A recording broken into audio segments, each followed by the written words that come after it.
Hurricanes are among nature's most powerful and destructive storms. And with every season brings new challenges, from supply shortages to rising inflation. The sliders were anywhere from $9,000 to $16,000 alone, just the sliders. To safety tips. Every storm is different. We cannot plan today for how we reacted to the last storm. We just need to be prepared for every storm. The First Alert Weather team is helping you prepare for what's expected to be an active hurricane season. Hurricane Special 2022 starts right now. And good evening and welcome. I'm First Alert Chief Meteorologist Steve Weigel, and this is your WPTV First Alert Hurricane Special. June 1st kicks off what could be a very active hurricane season. Forecasters are predicting above average activity after 2021's record-breaking year. The National Oceanic and Atmospheric Administration is calling for 14 to 21 named storms. 6 to 10 of those could be hurricanes, 3 to 6 of those major, meaning Cat 3, 4, or 5. At the very least. Tonight, we want you to be better prepared in this post-pandemic era. High winds and heavy rainfall and flooding. We're keeping an eye on all of it. Why expected to be so busy this year? Well, La Nina. It's in place now and is expected to last through the season. It slightly enhances hurricane tropical storm activity in the Atlantic. Warm ocean water temperatures, especially in the areas where we see tropical storms and hurricanes form. The area in the central Atlantic, Caribbean, and the Gulf of Mexico. And also weaker trade winds, less shear. Irony of hurricanes and tropical storms, they don't like strong winds interrupting their structure and as they continue to get developed. Hurricane season starts June 1st. Really the heart of the season is mid-August through mid-October, though. That's where we see 70 to 80% of our named storms that develop in the season. Here's last year's numbers. I mean, really incredible. We have anywhere from we had 21 named storms last year. Very, very busy season. No direct hits here. You can see some came very close, and it was a very, very busy year for areas around the northern Gulf Coast. And the names, well, there's a primary list, and it's recycled every 6 years, and there's a supplemental list. They've done away with the Greek alphabet, and you can see those names are on the second side of the screen there. And hopefully we do not get into that list.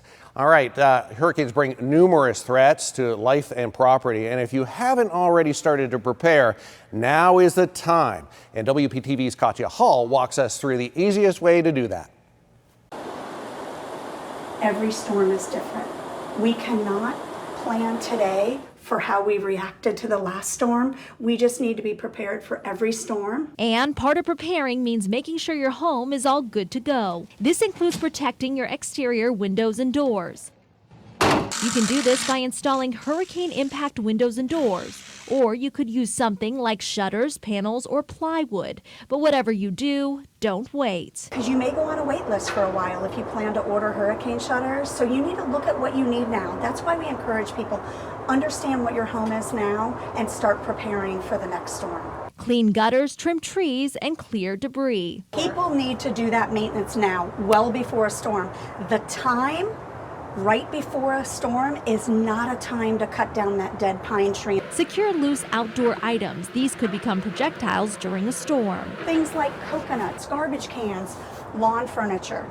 You want to make sure you bring all those items in. If you have a boat, secure it. This homeowner created these special do-it-yourself anchors to hold the boat trailer down. They actually mounted the anchors themselves, poured the concrete themselves, and secured the anchors within the grounds. If you purchase a charcoal grill, gas grill, or generator, never put it in the home. A lot of deaths are caused during hurricanes from carbon monoxide poisoning. It's very important that generators are located well away from any windows, doors, exterior ventilation systems. One of the most important tips, know whether or not you're in an evacuation zone. If they're not in a hurricane evacuation zone, those individuals need to then understand their home and determine if they're going to stay in place. If you decide to stay during a storm, identify the safest room in your house.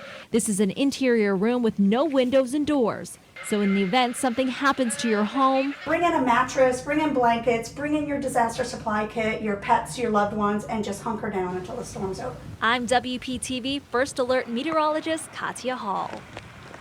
That is all great advice. You know, one of the last things you want to hear, soaring prices, dwindling supplies as you prepare for this year's hurricane season. WPTV's News Channel 5's Michelle Casada explains what you should know now before you start a home improvement project or buy supplies. You might want to get your plywood early, stock up on hurricane supplies. Not only should you expect higher prices due to inflation, but some items you'll need to prepare your home for a hurricane may be delayed.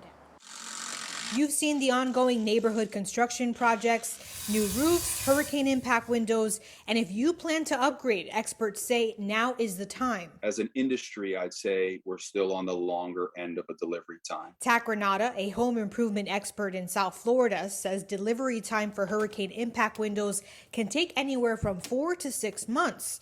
The cost of construction materials overall are decreasing compared to January prices, but the latest producer price index report shows costs up 23% from last year. That's the same case for plywood. Because I remember last year we can pay like $20 for a sheet. Now it's like $45, something like that. Humberto Martinez is regretting giving away his plywood supply last year. He's planning on biting the bullet soon and stocking up. I'm going to buy ahead of time because when the storm comes, there's nothing left. It appears portable generators stock is back up compared to a shortage last year. I do have a generator and I fire it up about every month just to make sure everything's fine. But this year, Victor Conlon knows with gas prices up 40% compared to this time last year, powering the generator is going to cost more. It's either spend the extra money or go without anything. However you prepare, Granada says, vet your list of contractors now. You know, after a hurricane, you start to see these contractors come into town and chase the storm, and they don't really know the permitting process and the inspection process in Florida. Homeowners now, more than ever, make sure you're choosing a reliable contractor and somebody that you really trust. Michelle Casada, WPTV, News Channel 5. And from getting your home ready to getting, supplies, your hurricane supplies for the entire season. Between inflation and supply chain concerns, families are faced with high prices and delays while shopping for impact windows. WPTV's Todd Wilson spoke to one homeowner about that wait and when experts say we could see some relief. This is a really important window. Really? Yes, that leads to the garage. Kelly Ford takes me through the array of windows she's having replaced in her house. These are unique. They're arch windows, so they are a little bit more expensive. The search for a company to install impact windows before hurricane season began weeks ago. Kelly and her husband went through 7 companies and plenty of sticker shock. The sliders were anywhere from $9,000 to $16,000 alone, just the sliders. And then the impact was anywhere from about $1,000 a window up to about $1,500. Kelly says the final quotes were as high as $50,000. She says each company that walked through her home also told her to be prepared to wait. For 1 year out, and then there was also 6 months, could be 9 months. Associate Professor David Menikoff with the College of Business at Florida Atlantic University says, like so many areas, this too is a supply chain issue impacted by the pandemic. The problem has been we have not had that stability. As soon as we think we're getting there, all of the supply starting to come across from China and the Far East with all those containers, then getting stuck in the ports of Los Angeles and Long Beach. Menikoff says it may take another year for things to clear up. Without too many more shocks to the system, we could get back to normal probably first, second quarter 2023. Todd Wilson, WPTV News Channel 5. And while you're getting prepared, Florida leaders are making sure our state is prepared. Kevin Guthrie is the director of the State Division of Emergency Management. He says they have several warehouses filled with emergency supplies. We caught up with him recently at the National Hurricane Conference in Orlando. He says prepare with enough supplies to last a week after the storm.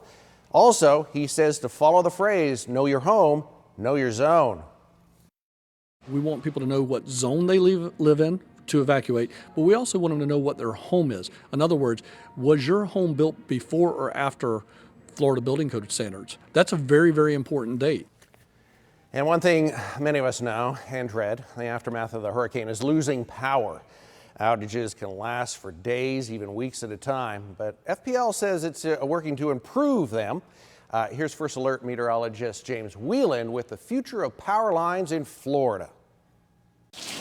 A big concern when hurricanes move through, losing power. Sometimes it lasts days or even weeks. FBL has been working hard over the years to reduce power outages. Over the last 15 years, we have been replacing all our wood transmission structures with steel or concrete. We have been strengthening main power lines to withstand extreme wind loads. But that's not enough. One of the things we learned from Irma, while our hardening program did improve the grid overall and resulted in less outage times, we still found that trees and vegetation were the #1 cause of outages. And most of those trees were coming from areas outside the area where we trim. So how do you prevent power lines from getting hit by flying trees? You put them underground. Now, to get the power lines underground, they use this here, a directional boring rig. What it does is it drills just a small hole underground, and then it can go 400 feet down the street so it doesn't disrupt people's personal property. We found that during Hurricane Irma, underground power lines performed about 85% better than overhead power lines. And on a day-to-day basis, underground power lines are more than 50% more reliable than overhead lines. FPL selects neighborhoods based on past hurricane outages from trees and vegetation, and have another 600 planned for this year. More power, less frustration. James Whelan, WPTV News Channel 5. All right, first responders are polishing up their response ahead of the hurricane season. About 3,500 Florida Power and Light employees completed an intensive drill responding to a simulated Cat 3 hurricane. The drill also showcased some of the innovative power restoration technology FPL uses to help speed up restoration, including a new drone expected to launch later this year.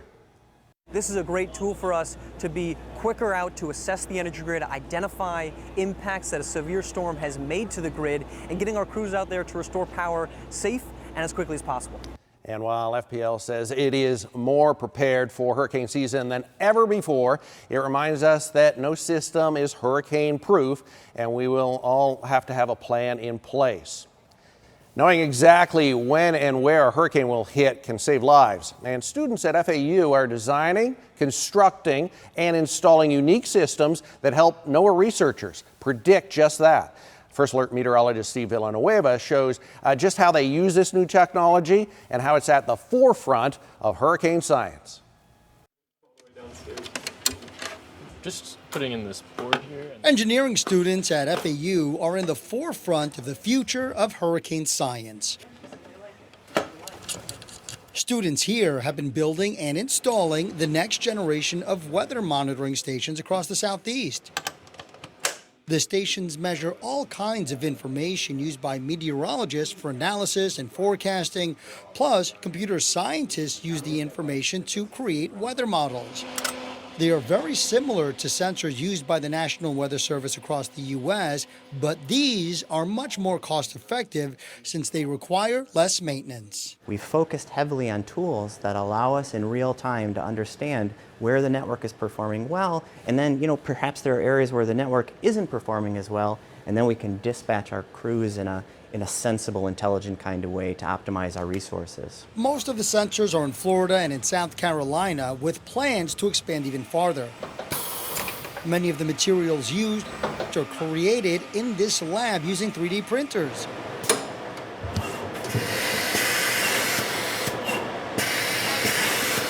Plus, the brains of the sensors are made on site.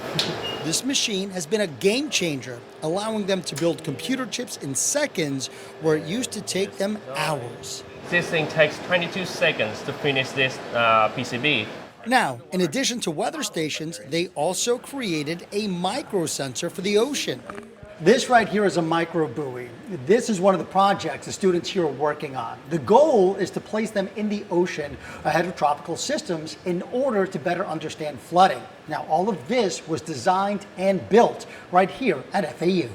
Use the GPS to get its proximate location. Daniel Mara designed the micro buoy with the intent of saving future lives. So the micro buoy is used to detect storm surge and wave height, and it uses GPS location so that you can throw it into the water, and then recover it again once the storm is over. And those parameters are important to the modeling systems that will ultimately allow us to forecast inland flooding and to forecast storm surge. Steve Villanueva, WPTV First Alert Weather. All right, from rising rent to homeowners insurance, costs and rates are skyrocketing. What lawmakers are doing about it ahead of hurricane season? Your WPTV First Alert Weather Special returns after this. Welcome back. After months of talk and the insistence of some, Florida's property insurance crisis was the focus of a special session ahead of Memorial Day.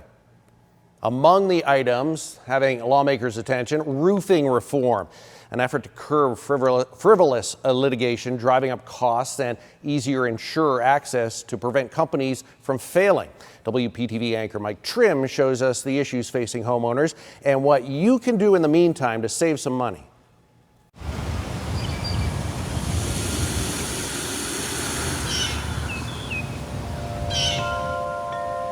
Ride bikes right on the sidewalk right here, and just good memories. And I love my house, I do.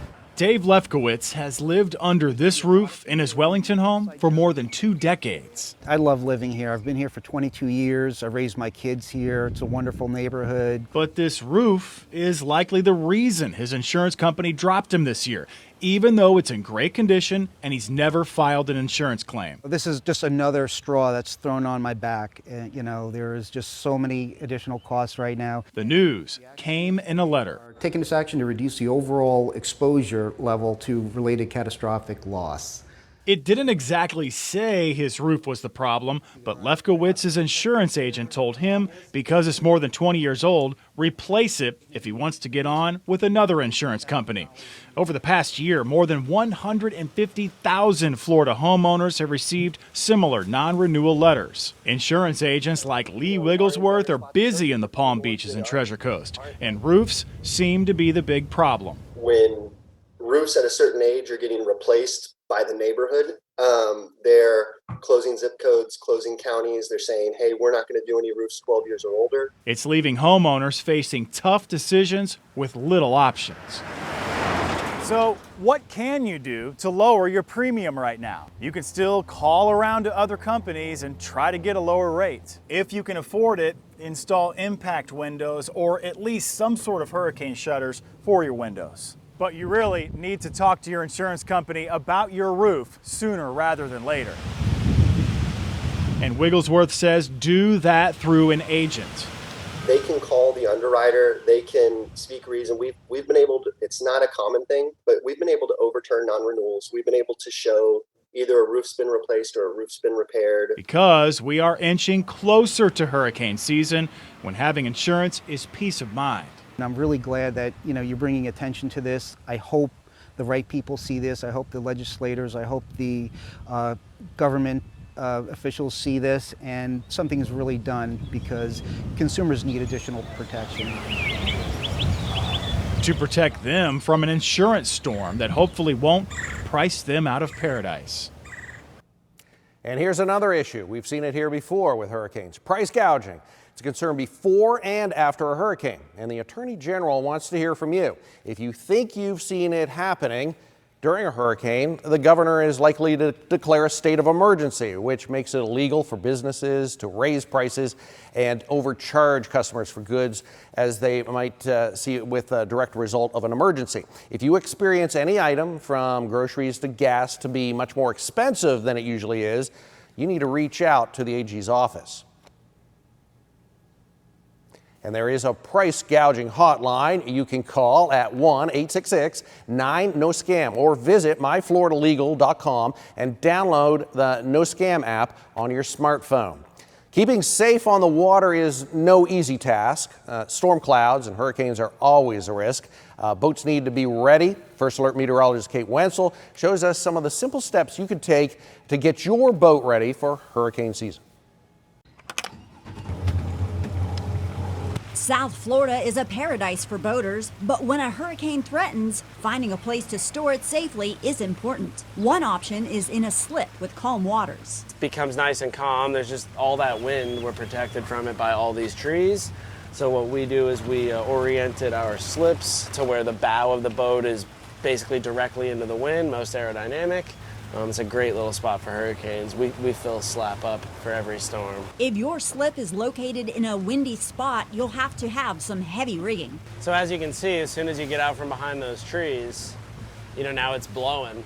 And this is kind of the same direction of wind that we generally get in a storm. So you're always going to want to put the most of your rigging on the side that the wind is blowing on. The larger the boat, the more windage, the more lines are required. Under normal circumstances, things like isinglass, stern covers, bow covers are perfect to help keep your boat clean and dry. However, when a hurricane comes, you want to remove the isinglass and all covers because hurricane force winds will pop it right off and it could actually continue to batter the boat with the winds. Make sure to remove expensive electronics and important documents from the boat. And know how to tie a proper knot. You're going to take the loop from the side that it's ultimately going to pull toward. So if your piling is in that direction, that's how it's going to look. Not like this, so that you eliminate this chafe point right here. If you trailer your boat, make sure to put it tightly against the lee side of your house or another sturdy building. All great advice. 30 years ago, Hurricane Andrew struck South Florida, surprising even the hurricane experts. What one NOAA meteorologist remembers about the storm that changed Florida forever. Welcome back. Well, it's hard to believe. 30 years ago, Hurricane Andrew struck South Florida with a force unlike any other. A devastating Category 5 hurricane killed more than 60 people. It destroyed nearly 50,000 homes in South Miami-Dade and caused $26 billion in damage. Stan Goldenberg from the Hurricane Research Division was in Miami, south areas of Miami, with his family when Hurricane Andrew hit. Even he admits what they were about to experience 30 years ago still makes him emotional. Here's First Alert meteorologist John Gerard with his story.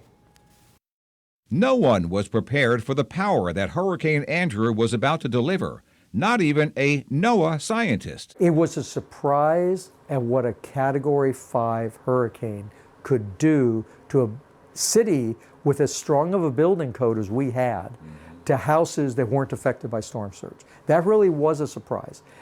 Some people expected, and they certainly expected, a lot of damage, but we had not had a Category 5 storm hit a major city in the U.S. before. Stan Goldenberg was living in South Florida with his wife and 2 young kids as an expert in hurricane research at the National Hurricane Center's Research Division. Just one day ahead of Hurricane Andrew making landfall, his wife Barbara was in the hospital preparing to deliver their daughter Pearl. My wife was pregnant. I mean, she was due. I wasn't going anywhere. We were focused on, so here I was, a meteorologist with a major storm moving in, someone who lived in Miami with a major storm heading towards us, and an expectant father. So it was all 3 things at once. Jonathan and Daniel. Stan and the boys did not evacuate. They hunkered down at home. In the dead of night, Andrew approached. The Category 5 hurricane, packing winds of more than 150 miles an hour, slammed their home with such force it ripped the roof off. Lord, we just thank you. We ask your protection. Narrowly tossing a refrigerator on top of them. And when the eye wall hit, it was like someone took a giant gearbox and just revved it up. And all of a sudden, it's like the board was off the front window, board was off the back window, and I'm getting emotional talking about this, and the front window shattered, and the sliding glass door shattered, and the hurricane was just roaring through the house. They survived. It took years to rebuild. But through all the destruction, Stan says as a scientist and a survivor, preparing the public for the next storm is what drives him. The whole atmosphere changed in the Hurricane Research Division because we would see a storm coming and we're gung-ho scientists and we're ready to get out there on the planes and fly them and everything's exciting. And I remember for years, and even now to an extent, if we knew there was any landfall possible, there's a real soberness because we start thinking of what's going to happen to those people. Right. That was First Alert meteorologist John Gerard. The effects of Hurricane Andrew proved to be, at the time, the costliest disaster in the state's history, as well as the costliest on record in the U.S. until Hurricane Katrina in 2005. If you need help putting a hurricane plan together, our First Alert weather team has all the information you need and what to have on hand when a storm strikes. Get your personalized survival guide on WPTV.com/hurricane. Thank you for joining us tonight. Good night and stay safe.